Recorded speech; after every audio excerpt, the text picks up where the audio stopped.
Hey, good morning, everybody. It's Brian. It's what's it? Thursday, Thursday the 16th of July. Just gonna do a really quick update this morning. Gonna run through a couple of key levels and just talk about some of the news that's happening this morning.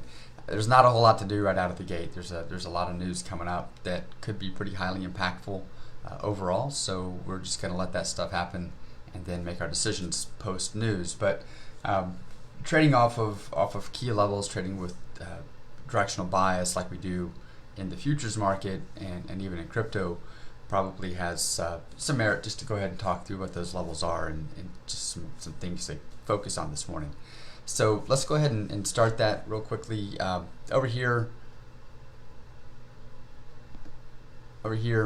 on our calendar, here's what's coming up for the day. We just had the monetary statement come out for the euro, and we have the ECB press conference coming up here in about half an hour.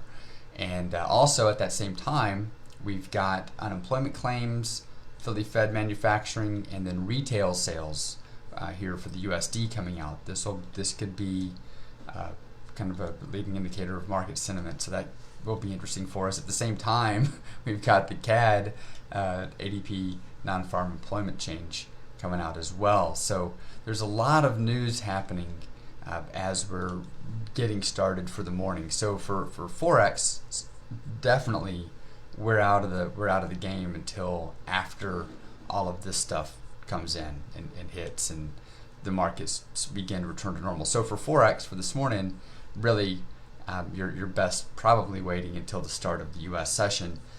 The U.S. forex session starts at 8 Eastern time. Waiting for the U.S. Regular trading hours to begin in our stock markets. So that might, because with forex we often see a little bit of movement right out of the gate. As the U.S. forex trading begins, we see some volatility. Then it slides off here in the U.S. and then it comes back up as kind of at the top of the hour and then into the opening bell of the stock market. We see volatility there as well. So this morning, given all the news, obviously the moves right out of the gate are going to be news driven and probably highly dependent on what's happening with those with the press conference and then also with the reports that are coming out, the planned announced reports that are coming out. So for forex, just need to stay on the sidelines, stay in your hands and wait, sit in your hands and wait. For the other markets, for futures, that one will be pretty interesting because it'll be digesting what came out of the announcements this morning, and we'll see where that begins to take things. The S&P, the bias is long on the 4 hour, so we're still in a long 4 hour bias. Although price really seems to be getting kind of heavy up here, it keeps hitting this 32.18, 32.20 area and repelling off of it. It's been tested quite a bit. Now, by the same token, this bottom level, 31.90, 31.87, 31.90 area has been tested as well. We filled the gap. We talked about the gap yesterday. We filled that gap yesterday, repelled back up to 32.20. Now we're back down around this key support level of 31.90, 31.87. So it'll be interesting to see what happens post news and how the market digests what's occurred there, and also how it digests the earnings that are coming out. There's more earnings coming out today on some pretty key level companies. So we'll see what happens around this. We don't want to try to front run it. We're definitely kind of in the middle of a decision area here. Big thing right now, as long as the 4 hour trend is still long, and as long as the 30-minute stays long as well, we would continue to look for long trades off of this 31.90, 31.87 area. Now, if this crosses over definitively, if this crosses, that tells us, hey, you know what? Our 30-minute bias is short, and our 4 hour bias is long, so they're in conflict, and we don't do anything. So we'll see what occurs there. If you're a contrarian trader, and you're thinking, hey, this market's getting ready to fall apart here, you might be looking to, this 32.10, 32.20 as areas to sell off of, which is selling against the direct movement of the trend, right? You're having to step in front of that freight train at some point, but the freight train does seem to be slowing down, and you might be able to make that calculated risk of, hey, this freight train's slowing down, I can afford to, a little ways up the tracks, I can afford to step out here on the tracks, and maybe it'll just come right to my nose and then back off again. That's kind of the thought around contrarian trades, is you've got something moving in one direction, but it's slowing down, so you're looking at these key levels that are above that. So the top level up here, 32.20, 32.18, 32.20, that top level, hey, maybe I want to go ahead and just test it out, put a trade up there, a contrarian trade at the top of that level, and then give yourself some room. You've got to give yourself some room, so just in case that freight train doesn't stop, it might push you back a little bit before it hits reverse and moves the other way. Always trade with a stop. Be prepared to be wrong. No matter if you're trend trading or if you're counter trend trading, it doesn't matter. You've got to have a stop. You've got to manage risk. Always, always, always, always manage risk. You've got to play the defensive game. But in this case, taking that calculated risk at the kind of at a top level up there, certainly nothing wrong with that. So you might be watching 32.10, 32.20, but that is a counter move. It's a contrarian move at this point. It's a counter trend move. But so for those that are, if we do get these reports come out, the market reacts favorably to it, and we start to see buying activity, we'd be looking at potential, and as long as the biases stay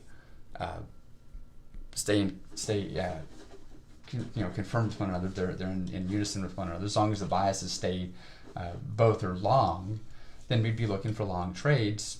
If the news is pushing things that way, the long trades would be looking for breaks up here, breaks above 32.10, and then of course if we break above 32.20, it's been a key level. And if we get favorable reaction to news and price has some good momentum moving, certainly that's where we open. We're actually below below our open. So markets are a little bit red right now coming into the U.S. session. So if we do break above here, that would put us positive, and that we could certainly see a continued positive move from there. So the long trades, trading with that longer term trend, would be looking for breaks of these key areas, 32.10, 32.20. Or of course there's the pullback process, which is what we talk about, and give the examples of utilizing that account challenge process. So anyway, moving over to crude. Crude still has a long bias. We cracked 41 yesterday, stayed above it for just a little bit. Now it's back below, but we are still looking for long trading opportunities in crude. So again, your key level up here, looking for breakouts, you'd be breaking 40.92 up to 41 would be your breaks for that long position, looking to continue to go long. Of course, if you also want to look at pulling pullbacks and looking for key levels to pull back to, 41.50, 41.60, you could even go kind of the top edge of that support area would be this 40.68. So you're really kind of between 40.60 and 40.68 as a potential pullback.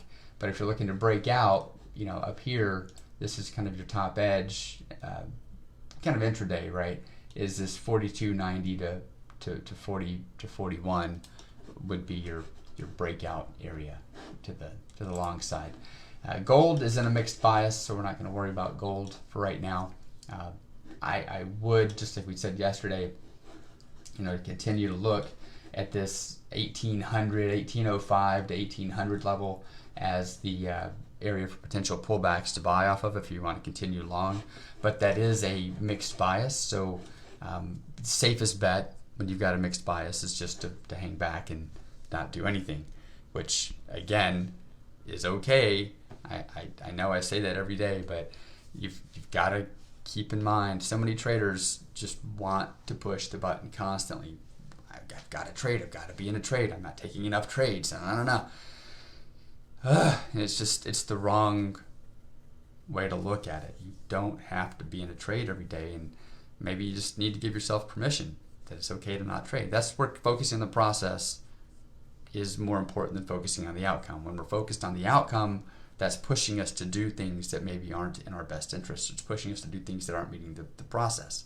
Focus on the process, and everything else takes care of itself. So that's it for me. By the way, regarding process, I'm going to be out all next week. We're taking a quick holiday, and which actually worries me a little bit. It's kind of weird, right? But we're taking a quick holiday. We're going to go to another state and dip our feet in the water. So during that time, it's a great time to be working on your trading plan, going through it, seeing what works best for you and what the key points are that you want to pay attention to when you're ready to make a trade. Have that trading plan. Start working through it. Where's your stop loss? How do you manage trades intraday? What's the maximum risk you're willing to take? What's the maximum daily loss you're willing to take? So on and so forth. So important things to ask. So that's it for now. If we have any trades that meet our criteria later today, I'll post an update just as I have a couple times this week already. So we'll continue to post those updates for you. And beyond that, trade safe. Don't try to front run the news. Let the news do its thing. And stick to your plan. All right. We'll see you soon. Bye.